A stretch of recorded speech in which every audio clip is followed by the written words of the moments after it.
Hello everyone and welcome from the College of Arts and Sciences. Thank you so much for joining us for Pandemics, Past, Present, Future. Note that all attendees are muted and your video is off. Throughout the webinar, we encourage you to submit questions to our panelists by clicking the Q&A at the bottom of your screen. Now I'll turn it over to our moderator today, Thomas McDow.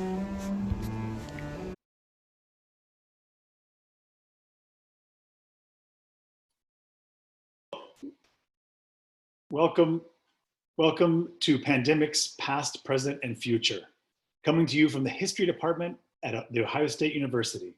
My name is Thomas McDow. I'm an associate professor in the department, and I specialize in African and Indian Ocean history and the history of HIV/AIDS. I will be your moderator.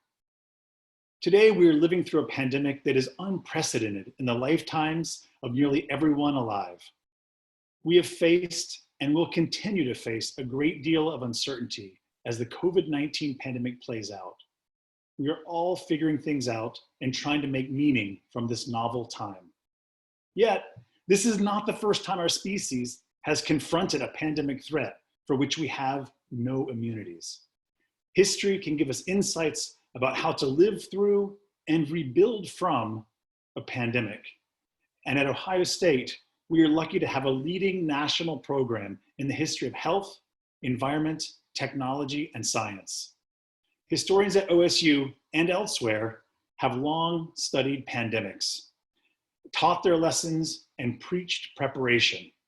We believe that now, more than ever, insight about past pandemics and how they affect societies is essential for everyone. We are so happy that you've joined us today. And we're delighted to welcome 4 experts on the history of pandemics from Ohio State University. Kristina Sessa will speak about the Justinianic plague. John Brooke will cover the Black Death.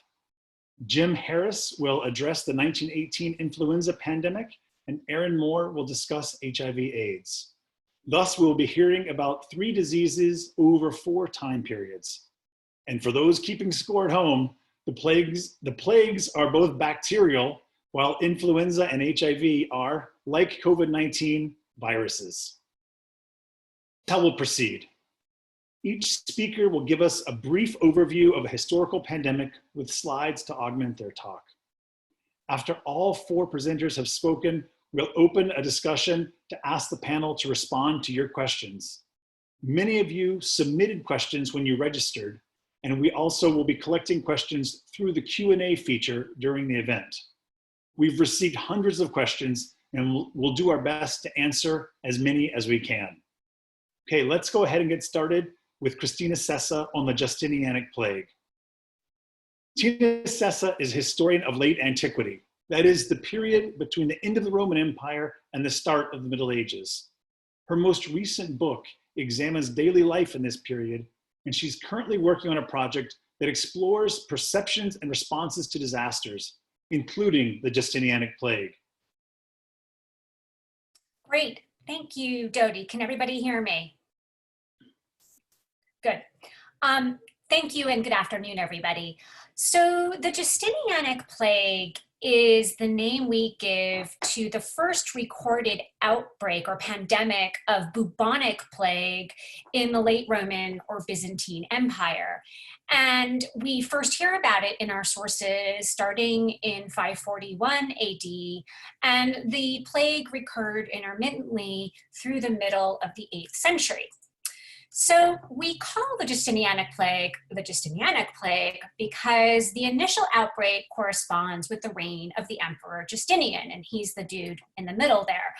Interestingly, Justinian was himself a casualty of the plague. He contracted the disease, although he didn't die from it.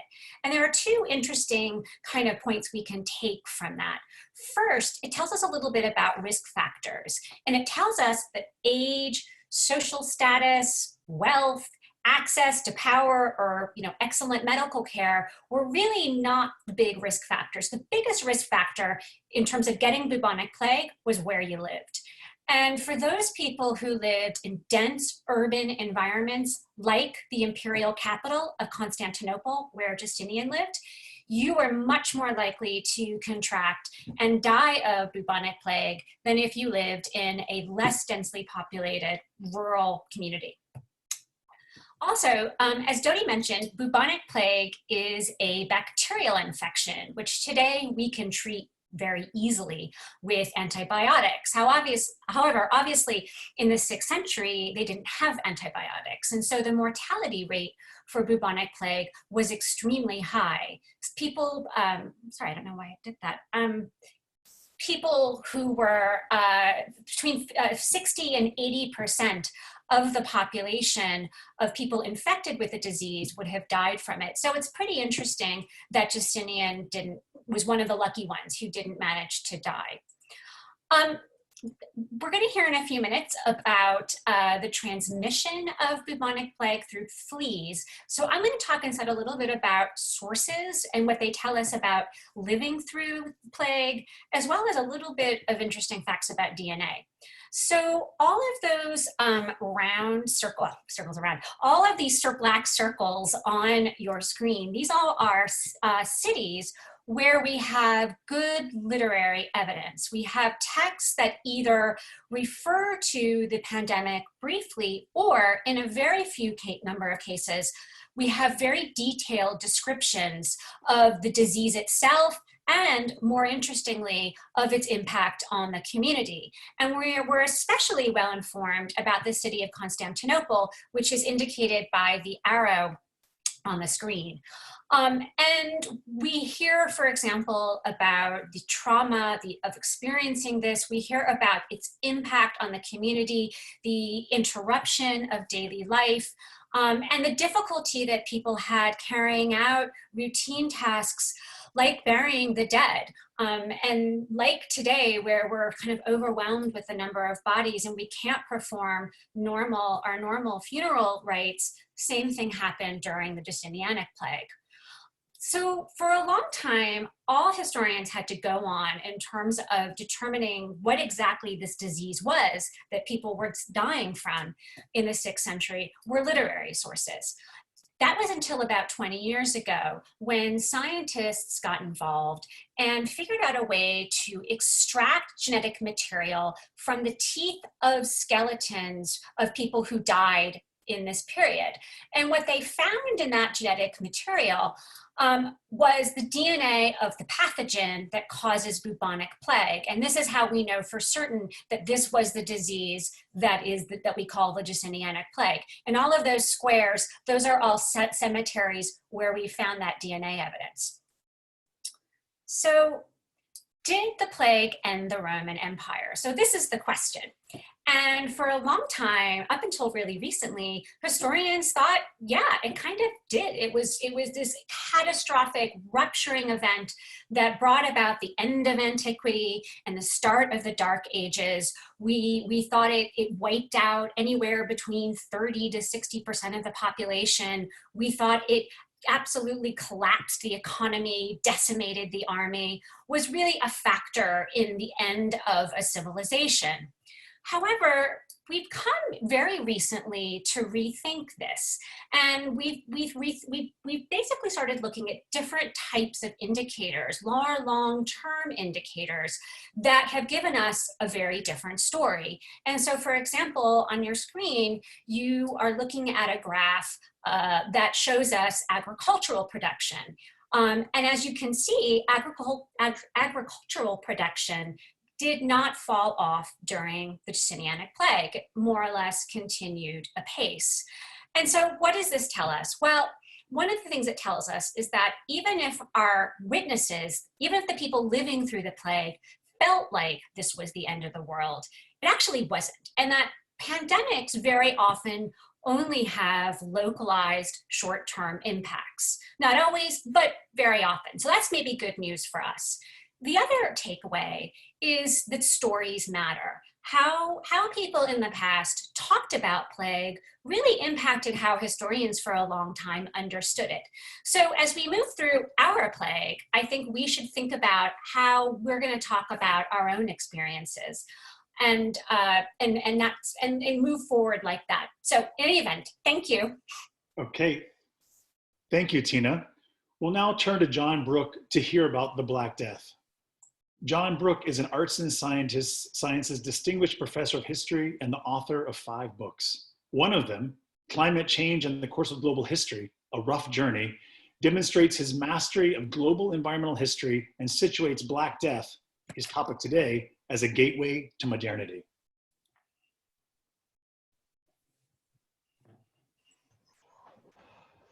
Thank you for joining us this afternoon. I'm going to turn our attention to the Black Death, the second pandemic of the same bubonic plague that had struck in the time of Justinian, but which had mutated into a distinctly more virulent disease in Central Asia early in the 1300s.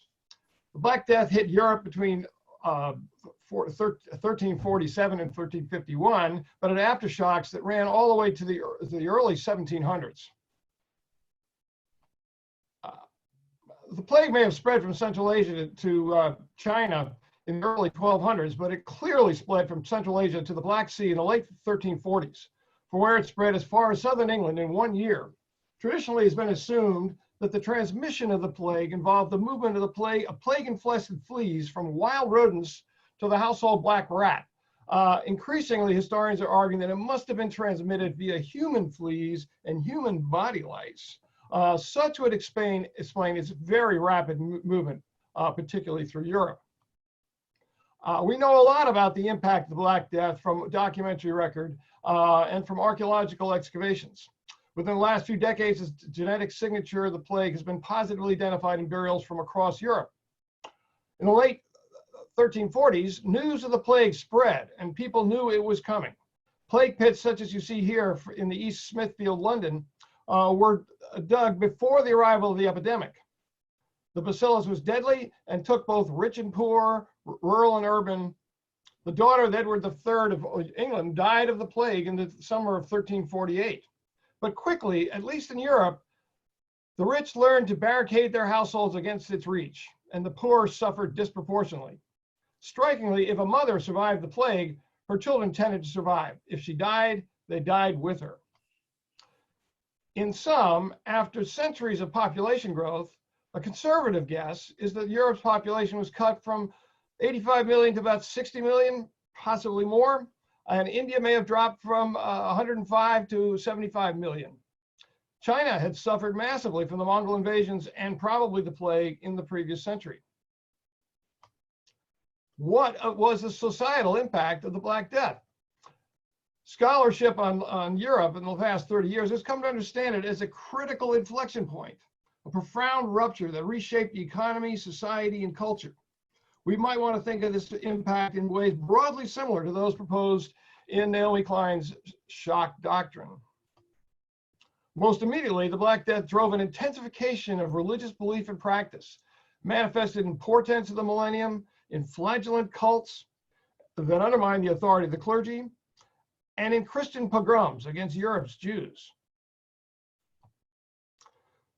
That same intensified religiosity, combined with the deaths of many ministering clergy, fears of sending students on long, dangerous journeys, and the fortuitous appearance, where did they come from? Large donations coming from people who had just recently died, led to enduring institution building.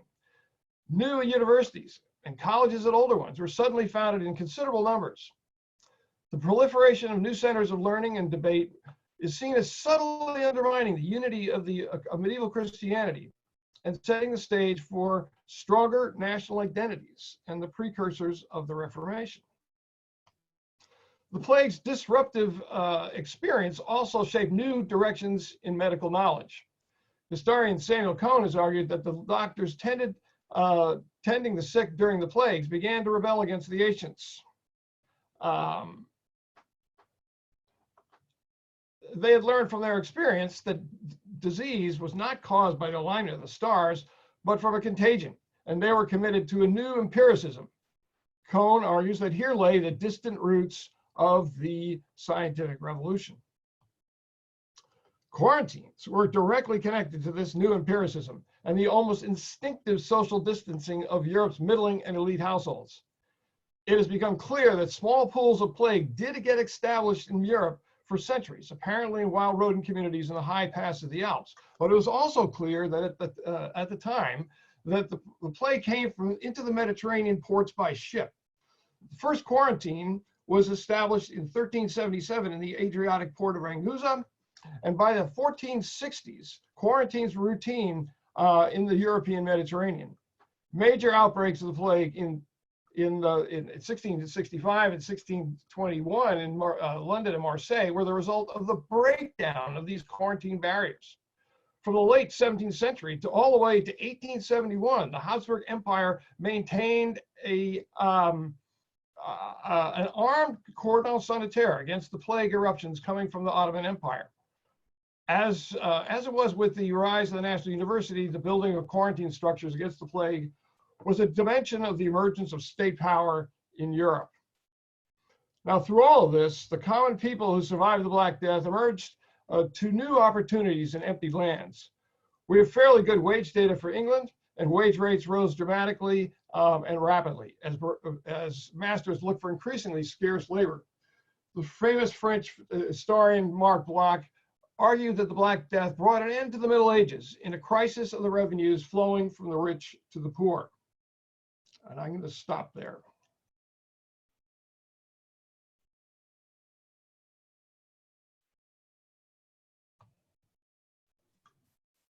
Thank you, John.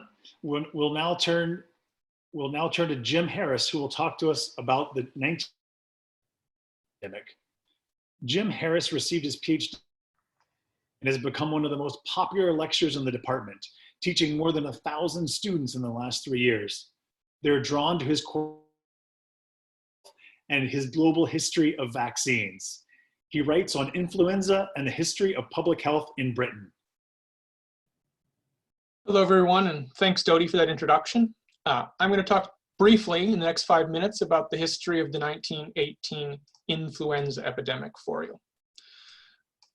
The 1918 influenza epidemic caused far more cases than the past pandemics you've heard about in this webinar by orders of magnitude, though the Black Death may have afflicted a percentage of the world greater than the 1918 influenza.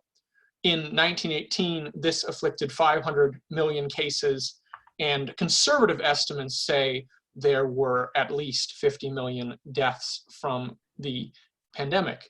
This was 25 times larger than the average flu pandemic. And this flu pandemic had several important unique characteristics to it, one of which was the nature of the deaths. In a typical flu pandemic, and there have been many, from the at least 5 in the last 150 years, typically the very young and the very old are the ones who die most frequently. But in 1918, amid the ongoing First World War, those in the prime of life were also particularly died in this pandemic. And that wartime context is really important. And we're hearing a lot about the 3 waves of the 1918 influenza pandemic today. And this graph shows those 3 waves and when they occurred in turn. And what we see here is that the second wave was by far the most deadly phase of this pandemic. And I'm going to spend the next few minutes trying to walk us through these 3 waves very briefly. The 1918 flu pandemic likely first broke out in Kansas, in a military base in Kansas, Fort Riley, where a camp cook reported sick in March of 1918. From there, the pandemic would follow troop movements around the globe, starting in the United States and moving outward from there. This map shows you the spread of the pandemic over time, beginning in March and then over the summer months as it moved following US troops to Europe.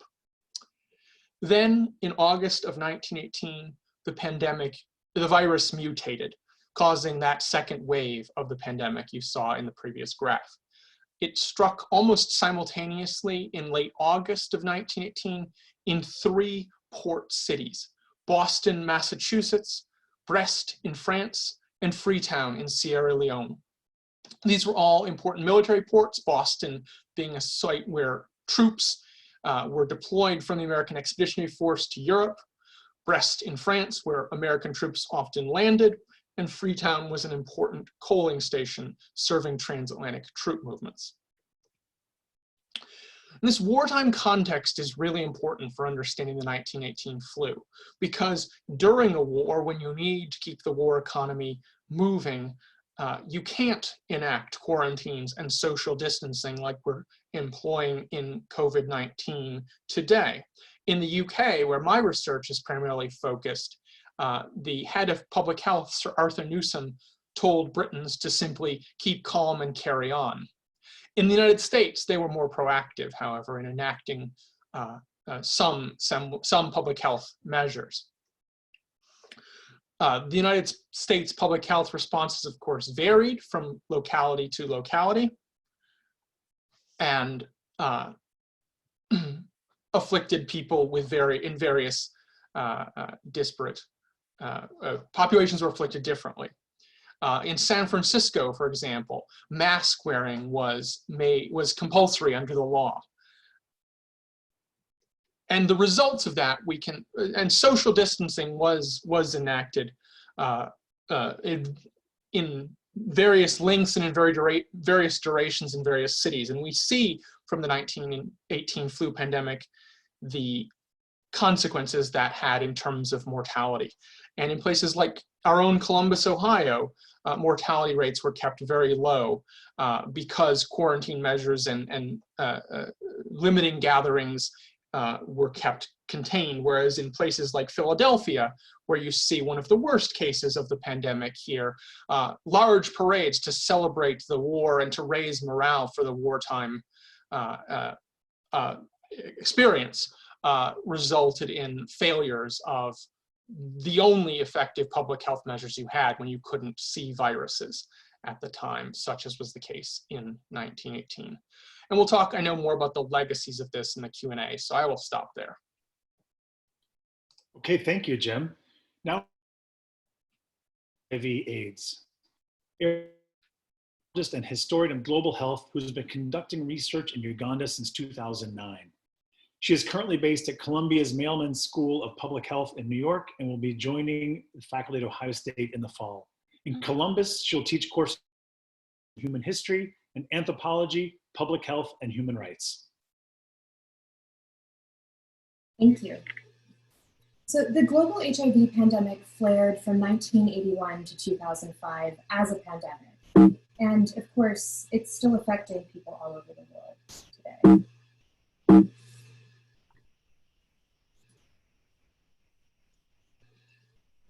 The HIV pandemic shares both similarities and differences with COVID-19, and today I'm going to talk about the emergence of HIV in different global populations, the development of antiretroviral therapy, or ART, which is now used to treat and prevent the virus, and how access to treatment was a matter of global economic justice.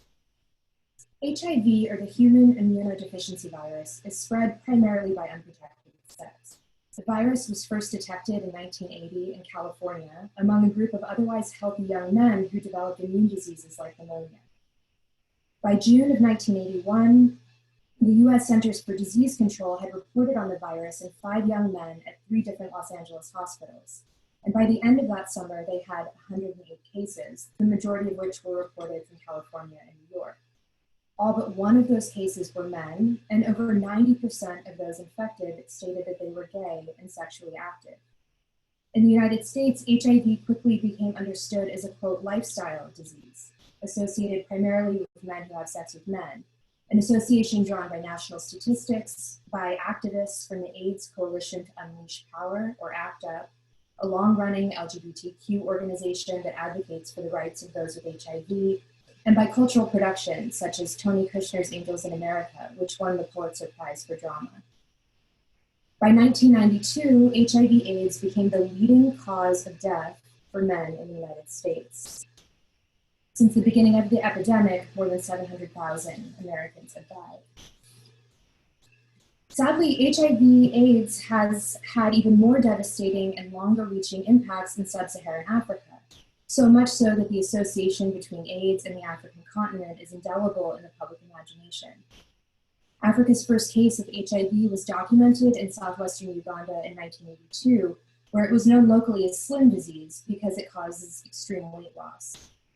Uganda, a landlocked country in East Africa the size of Oregon, had one of the world's worst outbreaks. By the early 1990s, HIV was killing 1 adult for every 3 households in its hardest hit regions. A decade later, most people living with HIV, and more than 75% of deaths from AIDS, were in sub-Saharan Africa. The vast majority of those infections were among young women, ages 15 to 24, and they remain so today. According to UNAIDS in sub-Saharan Africa, 3 in 5 new infections among young people are in girls, whose gendered, social, and economic vulnerability puts their health at risk. Even with new infections every year, deaths from HIV have greatly rescinded.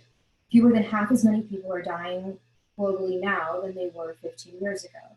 The availability of antiretroviral therapy, or ART, has led to a steep decline in the number of adults and children dying from the virus, yet access to ART was and is unequally distributed, both within the United States and globally. In the US, researchers had developed effective ART by the late 1980s. However, the high cost of medication, originally as much as $15,000 a year, prevented many who needed it from accessing it.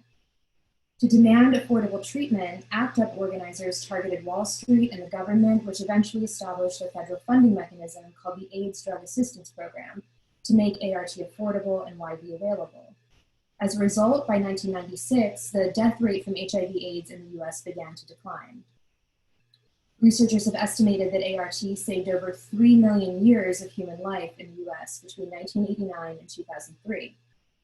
In sub-Saharan Africa, however, the high cost of ART prevented access to treatment for more than a decade. ART only became widely available on the continent in 2005, and only after activists pressured first the South African government and then the World Trade Organization to block pharmaceutical companies' patents on the medication. In other words, Africans had access to life-saving HIV treatment only 10 years after Americans did, with life and death consequences, as this graph shows. And while more and more people are managing HIV with treatment, making it more like a chronic illness, UNAIDS estimates that 38% of people who need treatment cannot access it.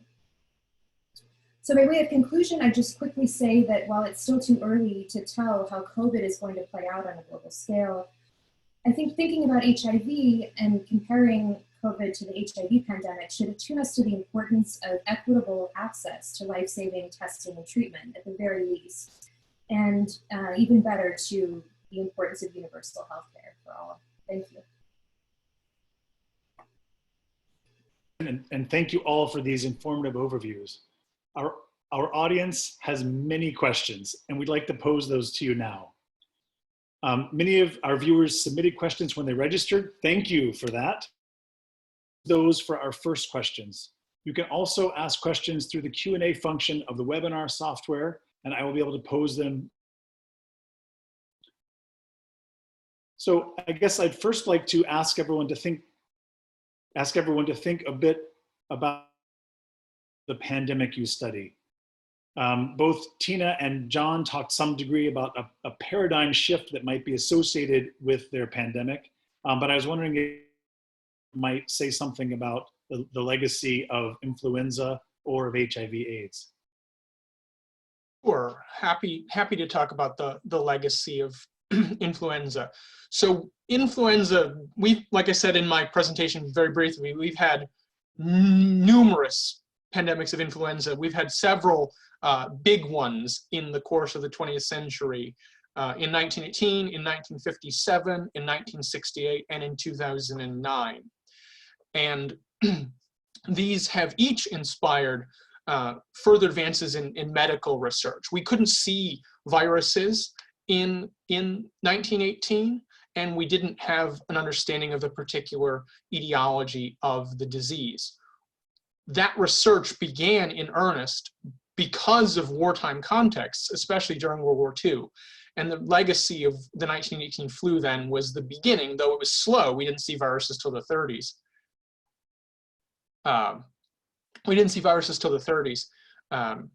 In terms of new advances in medical research and trying to understand the nature of viruses.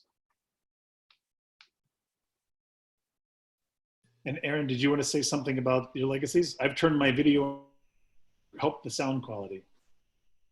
Sure. When I think about the legacy of HIV, of the HIV pandemic, which of course is still ongoing in some ways, I really think about, the legacy of loss suffered both in the United States and sub-Saharan Africa. Kristina mentioned during the Justinianic plague, the overwhelming amount of bodies that were there to be dealt with and the burial of these bodies. And I think, I think HIV is still very much present in the minds of many people who, of the generation of gay men in the United States who lost partners and friends.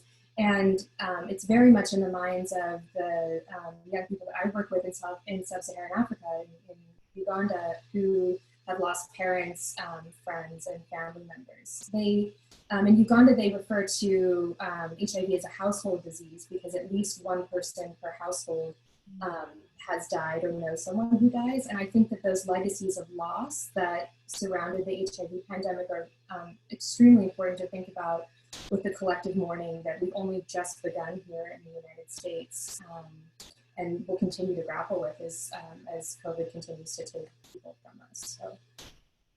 Okay, thank you. I'd like to ask you all to think a little bit about someone who personifies the epidemic that you've talked about. What voices or points of view are most memorable, poignant, or important? What was it like for people to live through your pandemic? And I'd like to start with Tina and also ask her to address a question that just came through from the audience about considering the frequency of domestic and international travel today, can the conclusion that the Justinian plague was only localized be applicable to today's situation? So I'll throw to Tina the question about the localized versus today's situation, but then also ask you all to comment or personification of the epidemic that you've talked about. Sure. That's a great question. And I think, one of the puzzling things about trying to put together the Justinianic plague is that we have these kind of isolated sources that suggest that the plague did move. We have literary sources that tell us it's in certain places. And then I don't know if you can still see, I won't go back to the map, but we have found plague all over the western part of the empire. I mean, as far away as Britain, which was barely part of the empire in the 6th century. So I do think that we have to still think about it in a similarity to today, in that people did move around the Roman Empire. I mean, obviously they did, and they brought plague with them. However, obviously this was not it's on a much, much, much smaller scale than what we're seeing today. And the movement of people today is just so much greater because of airplanes and other much quicker forms of travel. So I think it's both similar. I mean, plague got around through people moving, through travel, through trade and whatnot, but not nearly to the extent that we've had problems today. And in terms of memorable people, I would definitely have to go to a man named Procopius, who was a 6th century historian who himself lived through the plague. He was living in Constantinople right alongside Justinian. He did not get sick, but he wrote about it. And I think one of the things that Procopius says that I always come back to is he talks about how during the plague, everybody sort of changed their behavior and became kind of better people. They became more moral, less greedy, all of those things. And within months of the plague subsiding from Constantinople, everybody went back to their old greedy ways. And I guess from what I take from what Procopius is saying is that what we learn from these kinds of disasters is that we don't learn. And so if I can sort of put this forward to today, I hope we can learn something from what we're going through rather than just sort of have these kind of short-term fixes but not really make long-term changes. Other views on someone who personified the epidemic you're talking about? Well, I was going to make a comment about the speed of movement. There's really not much difference between the speed of movement between the age of the Justinianic plague and the Black Death. I mean, essentially, they're the same technologies, nothing drastically different. What probably was different was the virulence of the disease. There had been genetic changes, and it probably was a somewhat different disease with a somewhat different kind of trajectory to it. Now, but so you know, really on a level playing field. But if we look at a disease that we have skipped, which is cholera, in the 19th century, the speed of movement is the speed of the steamship. And so when we talk about what's been happening to us right now, and the movement of, in the last 10 years really, with the movement of diseases by air travel, we can look at the 19th century and look at this, look at the steamship context and the sudden impact of cholera in waves coming out of the Bay of Bengal and into the global system, having huge impacts. That clearly, you know, transportation and movement does matter. And it's a combination of both the virulence of the disease and the vehicles that we put in place to put the disease in motion. And I'll just, for personification, I'll just talk about an anonymous orphan who survived the Black Death in great trauma, and probably was, you know, psychologically damaged, but inherited some property from, you know, cousin so-and-so, and ended up, you know, what happened in the wake of the Black Death was, for about 150 years, people did okay. They did better than they had in the past. They were bigger people. The bioarchaeology shows they were larger and healthier. I don't want to make an analogy to today, but in the Middle Ages, it's very clear that generally a Malthusian pressure was released, and people did a little better for about 2 centuries. I like to constantly think about 1918 and as I tried to highlight in my presentation, the wartime connection. And when I was doing my research on these interconnections, I came across the memoir of an artillery officer in the British Army whose name was Richard Foote. And I think an anecdote that I reference in Richard Foote's memoir is particularly insightful in thinking about how people of different social classes, in the case of this anecdote, an officer in the Army versus an enlisted man, experience this pandemic differently. And in his memoirs, he describes how he was on the march in Germany after the war ended, but in the occupation, and he was feeling awful as he experienced the symptoms of flu and had to stand in formation and so forth. But then he says he was able to leave his unit after they performed the ceremonial introduction into the city, and he was able to rest in the second floor of I think it's a baker's shop, and lied infirm for a couple days. But he then goes on to describe how his friend, an enlisted man, Fitter Othen is the soldier's name, was forced to keep on the march because he was a lower rank, and he ended up dying before he gets to field hospital as a result. And so different classes experience this, and different social circumstances greatly impact how one experiences a plague. And I think that anecdote is a very vivid example of that.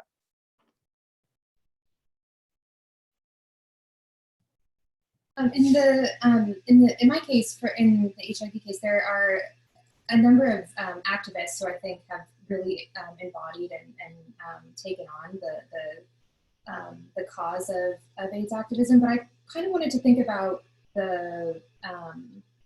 about personification in terms of high risk kind of categories for the medical for medical interventions. And I think that there's something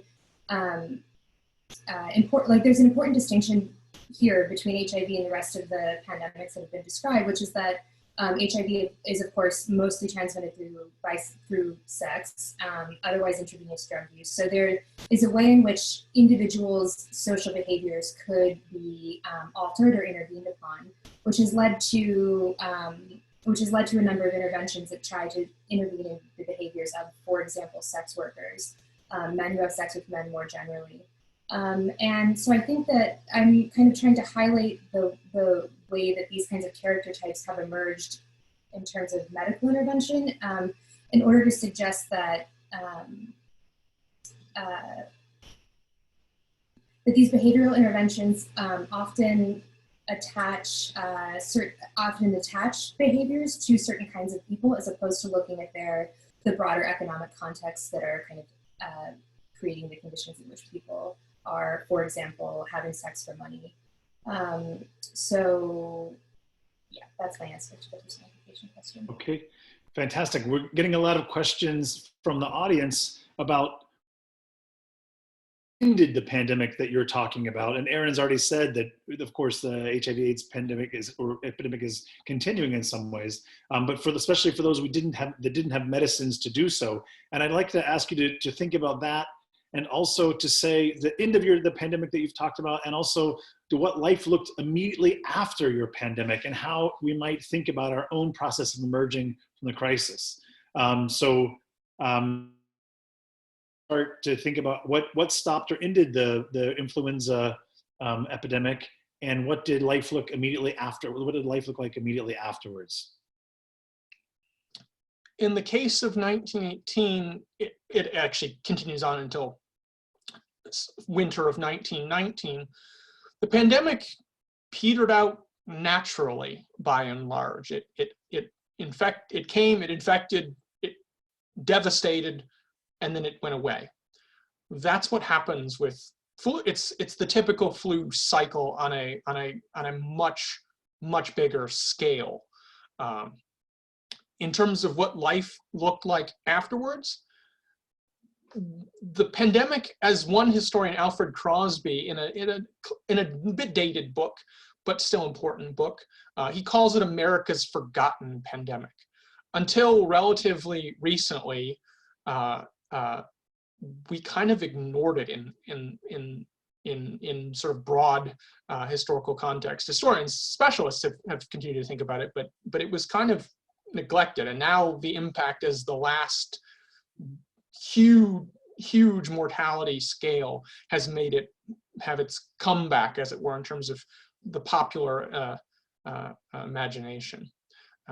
It's really hard to disaggregate the immediate legacy of the flu from the war, the rebuilding in the early 1920s, economic recovery and whatnot, just were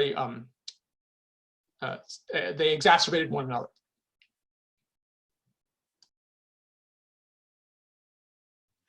Someone else want to jump in there to think about how your plague or how your epidemic ended, and how we might think about the process of emerging from crisis? I'll start, and then John can go.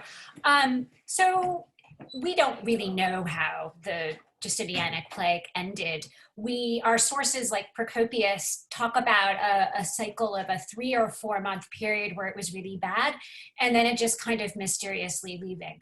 I should say it probably never went away entirely, because as I mentioned, the plague came back in waves for the next 200 years.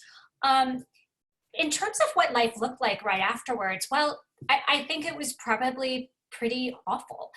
We have lots of descriptions of people dying, people abandoning where they're living to try to go leave the city, get someplace where you might be away from all the dying. There was a vague understanding of contagion in the ancient world, and so people kind of got that. People leaving behind all of their wealth. And in fact, one of the things that our sources talk about are people taking advantage of this, people stealing the money or goods or animals from people who had died or had to run away during the plague. So it seems like it was extremely chaotic, and a lot of opportunistic behaviors, people trying to sort of get a win out of somebody else's loss.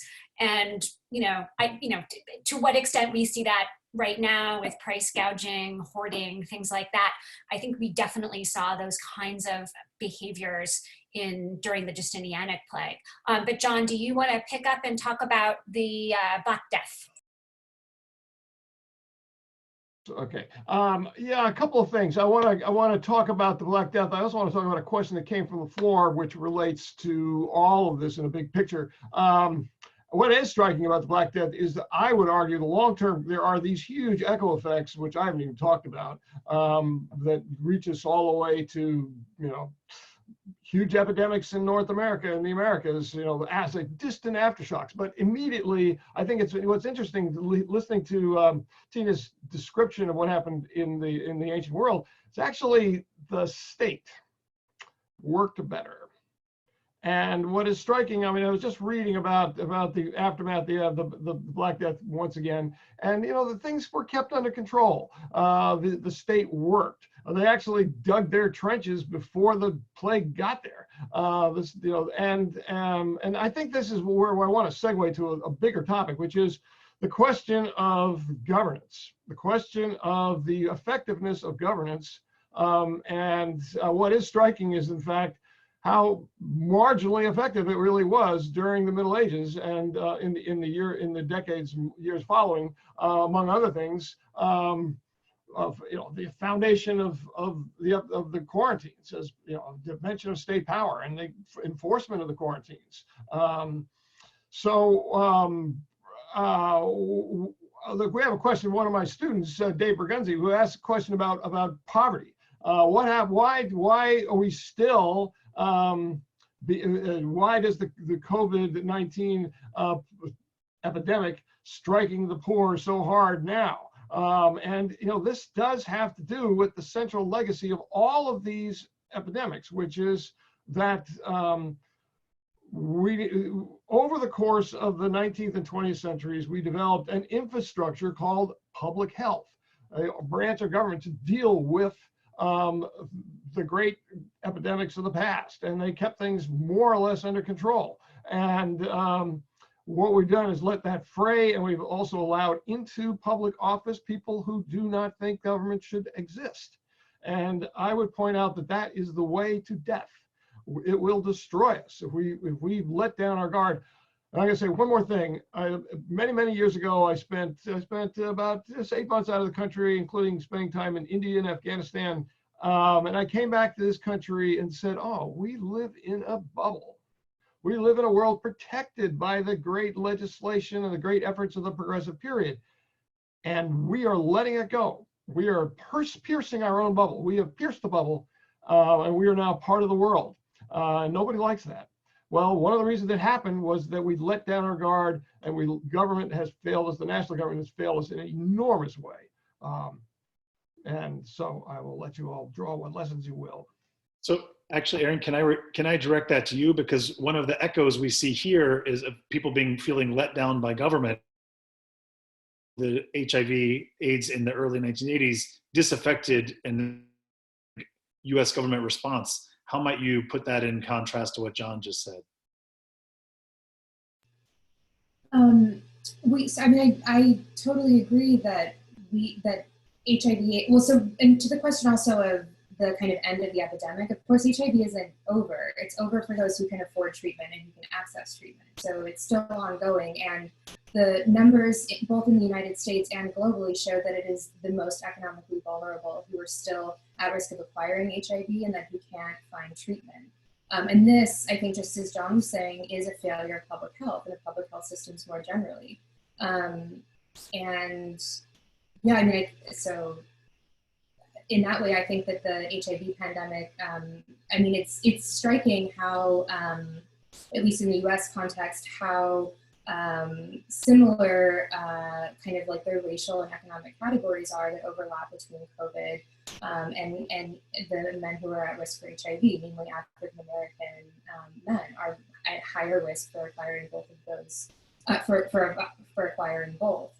With COVID, of course, it's because of pre-existing conditions like hypertension and type 2 diabetes. But the fact that those conditions exist and exist in higher rates among certain groups of people is itself a failure of unequal public health access. Okay, just in terms of thinking about where we are now with COVID-19, to understand the present and to look towards the future, like given what we know about past pandemics, how would you teach the current one? You are all very skilled teachers. What are the stories to tell, the takeaways for students, the important things to focus on? How would you conceptualize a course on COVID-19 that would also pull out themes that you've talked about in other pandemics? I teach a whole course on the history of disease. I believe our new colleague Erin is going to actually teach this course in the fall, so I'm very excited to collaborate with her. But I teach a course on the history of disease, and I ask the students pretty much every lecture and to frame the whole course around the question of how has disease had a social impact. So not just thinking about raw numbers, graphing cases, infections, deaths, etc., but thinking about these actual human impacts. How have they changed social structures? How have they changed class organization? How have they influenced how humans treat each other? There, in that course, I talk about the diseases my colleagues have talked about as well. And in both the case of the Black Death in particular and in HIV, there was a great deal of stigma in the immediate aftermath of those diseases, as various populations were victimized and demonized by the masses in the initial wave of these pandemics. And I think we need to be careful about being empathic and using history to teach empathy and to not stigmatize carriers or patients of this disease. And so I would ask students to continue to think about how is this affecting daily life in an ongoing way.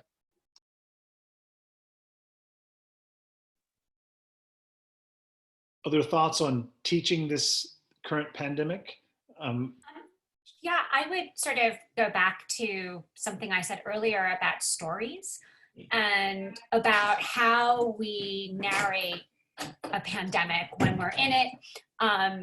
And one of, some of the sources from the Justinianic plague, they describe the plague in terms of divine judgment, that the plague is basically God's judgment of man and his punishment for sinful behavior. And this was a very dominant narrative that makes a lot of sense for the time. And I guess I'm a little bit disturbed by some of the narratives that we're throwing around, narratives about Chinese secret labs manufacturing viruses to, take over the world, these kinds of narratives that are so, patently false, but yet are being perpetuated, but have a lot of power. And I think we need to think about, again, how are we going to tell this story of COVID? And so that would be the way I would try to teach it, looking at the stories and how people are narrating it as we're in it. So that would be my 2 cents as an ancient historian. Really quickly, I would just repeat a point I made before. Those stories will be political. We could, I'm ready to bet that people are putting together courses, maybe not in history departments, but in other departments on the politics of COVID. That this has a political dimension, this has a governance dimension. All these epidemics do. We manage nature as it comes at us. And the question is, not just what's its social and cultural framing, but how do we mobilize resources to handle the challenge? And my So I would teach,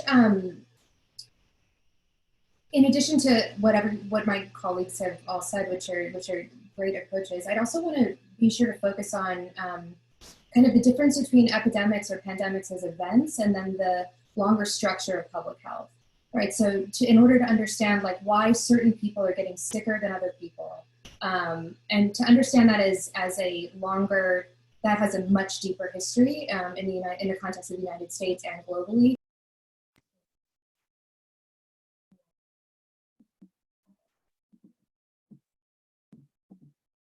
Okay, with my eye on the clock, I realize we're getting close to the here we have 4 distinguished historians who think about pandemics and have thought about the past. I'd like to turn to you for some advice on how we prepare for the next pandemic. Given the time, so given what lessons we should take, how do we prepare for the next pandemic? Who would like to start? Why not? So in ancient Rome, there was no such thing as public health. There was no such thing as the CDC. And that tells us a lot about the problems that they had. So my advice is we need to invest more in our institutions of public health, period.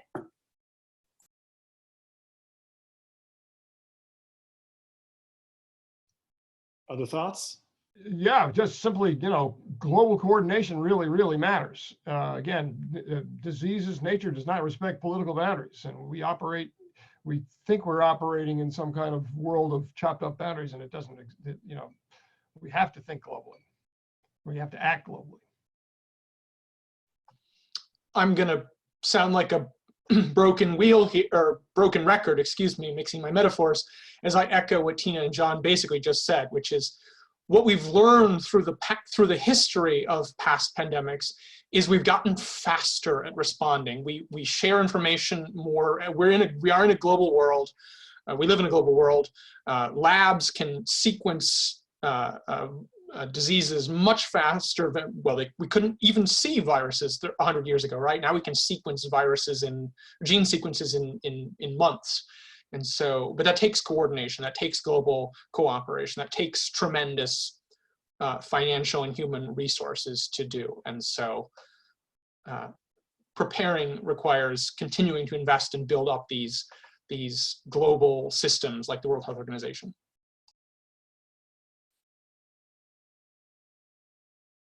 Okay, I think we are about out of time. So Ben, and thank you all for joining us today. I'm Kristina Sessa, John Harris, and Erin Moore for sharing their expertise. Please join me in giving applause. We would also like to thank all the people in the College of Arts and Sciences who made this possible, especially Clara Davidson, the History Department, the Harvey Goldberg Center for Teaching Excellence, and the magazine Origins, Current Events in Historical Perspective, for their sponsorship. And once again, thank you, our audience, for your excellent questions and for your ongoing connection to Ohio State. Stay safe and healthy, and when in doubt, of our health professionals. Thank you so much for joining us today.